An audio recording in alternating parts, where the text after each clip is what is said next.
Canada के प्रधानमंत्री Justin Trudeau अपने पिता की गलती दोहरा रहे हैं। जो गलती उनके पिता पियरे ट्रूडो ने की थी, कुछ उसी राह पर जस्टिन ट्रूडो चल रहे हैं। जस्टिन ट्रूडो को नहीं पता कि जिन खालिस्तानी सांपों को वो अपने देश में पाल रहे हैं, उन्हें सुरक्षित पनाह दे रहे हैं, उन्हें अपना नागरिक बता रहे हैं, वो एक दिन उन्हें ही डसेंगे। उस दिन कनाडा और जस्टिन ट्रूडो कुछ उसी तरह पछता रहे होंगे जिस तरह उनके पिता पियरे ट्रूडो। पुरानी कहानी जानने के लिए आपको करीब 4 दशक पीछे जाना होगा। पंजाब में 2 पुलिस अधिकारियों की हत्या होती है और इस हत्याकांड में नाम आया खालिस्तानी आतंकी लविंदर सिंह परमार का, जो कनाडा भाग चुका था। तत्कालीन प्रधानमंत्री इंदिरा गांधी ने कनाडा के प्रधानमंत्री पियरे ट्रूडो से परमार को भारत को सौंपने के लिए कहा, लेकिन उन्होंने साफ इनकार कर दिया। प्रधानमंत्री इंदिरा गांधी ने कनाडा के प्रधानमंत्री की इस हरकत पर नाराजगी भी जताई, लेकिन वो खालिस्तानियों के समर्थन में खड़ा रहा।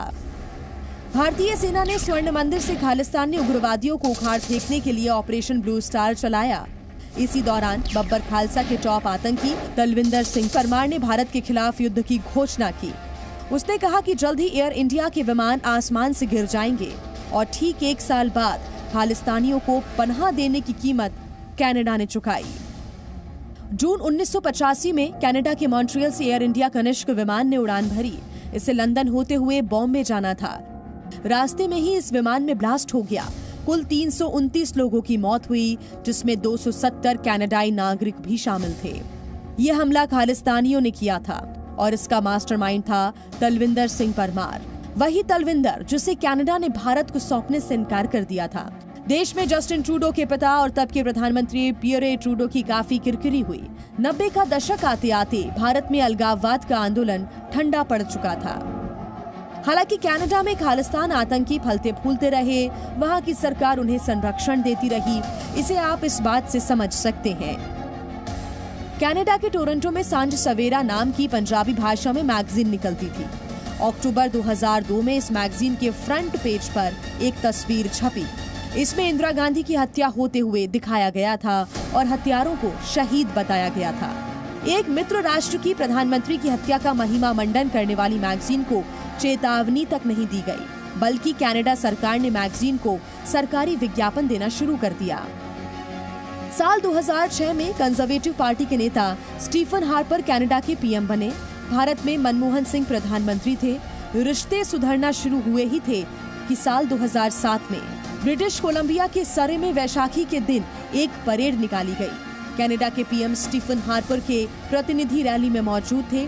इसी दौरान 329 लोगों की हत्या के जिम्मेदार तलविंदर सिंह परमार की मालाओं से लदी तस्वीरें लहराई जा रही थीं। परमार का बेटा और 2 प्रमुख खालिस्तानी नेता स्टेज पर कनाडा के नेताओं के साथ खड़े थे। रैली के बाद जब इस बाबत उनसे सवाल पूछा गया, किसी ने भी खालिस्तान या कनिष्क हमले पर टिप्पणी करने से इनकार कर दिया। दरअसल कनाडा की राजनीतिक पार्टियों पर खालिस्तानी संगठनों का प्रभाव है। कनाडा की लिबरल पार्टी हो या कंजर्वेटिव, किसी ने भी खालिस्तानी संगठनों से परहेज नहीं किया। सिख वोट बैंक इसकी मुख्य वजह रही है। कनाडा में ट्रूडो की सरकार भी खालिस्तानी समर्थक जगमीत सिंह की पार्टी एनडीपी की मदद से चल रही है, जिसके पास मौजूदा वक्त में 25 सांसद हैं और ये कनाडा की तीसरी सबसे बड़ी पार्टी है। 2015 में जस्टिन ट्रूडो ने दावा किया था कि उनके मंत्रिमंडल में मोदी मंत्रिमंडल से भी ज्यादा सिख मंत्री हैं, लेकिन दुनिया के साथ भारत और कनाडा की विपक्षी पार्टियों को पता है कि ये उनकी मजबूरी है। भारत खालिस्तानी आतंकियों को लेकर अपनी चिंताएं कनाडा से जताता रहा है, लेकिन अब एक्शन का वक्त आ चुका है इन आतंकियों का नामो निशान मिटा देने का। ये बात ट्रूडो को भी समझ लेनी चाहिए। अपने पिता की गलतियों से सीखना चाहिए और अगर ऐसा नहीं हुआ तो वो दिन दूर नहीं जब खालिस्तान कनाडा को पाकिस्तान बनाकर छोड़ेगा। ब्यूरो रिपोर्ट, जी मीडिया।